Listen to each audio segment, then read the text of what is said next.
Hello, আসসালামু আলাইকুম। আমার একটি নিউ ব্লগে সবাইকে ওয়েলকাম। কেমন আছেন সবাই? তো এই তো সকালে ঘুম থেকে উঠেই কিচেনে চলে আসলাম।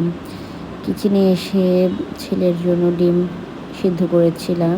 তো ওটাই ছিলাচ্ছিলাম। তো এরপরে ওকে খাইয়ে চলে আসলাম ড্রয়িং রুমে। তো সোফা এগুলো সব ক্লিন করে নিচ্ছিলাম। পড়ার টেবিলটা গুছিয়ে নিচ্ছিলাম। তো চলে আসলাম। সব গ্লাসগুলো আমি ওপেন করে দিচ্ছিলাম। ডোর, উইন্ডো এগুলো সব রুমের, বেডরুমের, তারপর হচ্ছে ড্রয়িং রুমের, ডাইনিং রুমের তো সব। তারপরে তো বেডরুমটা গুছিয়ে নিলাম। তারপর একটু ফোন টেপাটেপি করছিলাম বসে, বসে। এর মধ্যে আমিও একটু নাস্তা করে ফেলেছি। তো তারপরে তো দুপুরের জন্য প্রস্তুতি নিচ্ছিলাম। পেঁয়াজ কাটছিলাম এখানে। পেঁয়াজ কাটতে গেলে তো আমার অনেক বেশি অসুবিধা হয়। তো তারপর এখন কাটতে হয়, কী করব। তো এই তো চিকেন রান্না করব। চিকেন কেটে ধুয়ে নিলাম আলু দিয়ে। আলু আমার খুবই ভালো লাগে। তারপর ডাল ভুনা করব। তো এই তো দুপুরে টুকটাক রান্নার জন্য প্রস্তুতি নিচ্ছিলাম। তো তারপর রান্না বসিয়ে দিলাম। তো এই তো চিকেনটা বসাচ্ছিলাম। আদা, রসুন, হলুদ, মরিচ, লবণ সবই দিয়ে দিচ্ছিলাম। তো মশলা কষাচ্ছিলাম। তো আসলে সংসার জীবনে কাজের তো কোনো শেষ নেই। এটা প্রতিদিনই প্রত্যেকটা মেয়েরই নিত্যদিনের কাজ, রান্না বাড়া এগুলো। একটা মেয়ে যত যাই করুক, রান্না তার করতেই হয়। সে আর যাই করুক আর না করুক। তো এই তো ডাল ভুনাটা বসাচ্ছিলাম। ডাল আজকে ভুনা করব।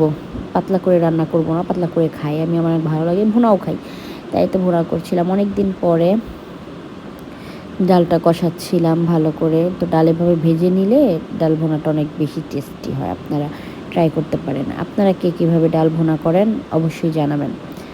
তো এই তো একটু পানি দিয়ে দিয়েছিলাম। এখানে গরম পানি দিলে আরও বেশি ভালো হতো, কিন্তু তখন আমার হাতে টাইম ছিল না, গরম পানি দিতে পারিনি। তো তারপরে তো ডালটা বলক চলে আসলো। তারপরে যে এটা দিয়ে ঘুটনা দিচ্ছিলাম। কাদের কোন জায়গার মানে কি বলে এটাকে, আমরা তো ঘটনা বললি বা ঘটন যেটাই হোক। তো তারপরে তো শুয়ে রইলাম। দুপুরে খাওয়া দাওয়া করে অলমোস্ট বিকাল।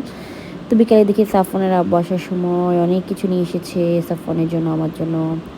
তো কোক ছিল, নুডলস ছিল, ফ্রাইড রাইস ছিল, বার্গার ছিল, স্যান্ডউইচ ছিল। আমার পেট অনেক তখন ভরা ছিল, কিন্তু তারপরে বারবার বলতে এনে এনে বলতেছিল ওরা আবার বাহিরে কোথাও গেলে তো এগুলো নিয়ে আসার অভ্যাস। তো এই তো নিয়ে এসেছে। ছেলে ঘুমাচ্ছিল।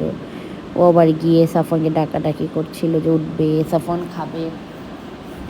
তো দেখবেন ভিডিও শেষে সাফনের চোখ দেখেই বোঝা যাচ্ছিল যে সাফন ঘুম থেকে উঠলো মাত্র।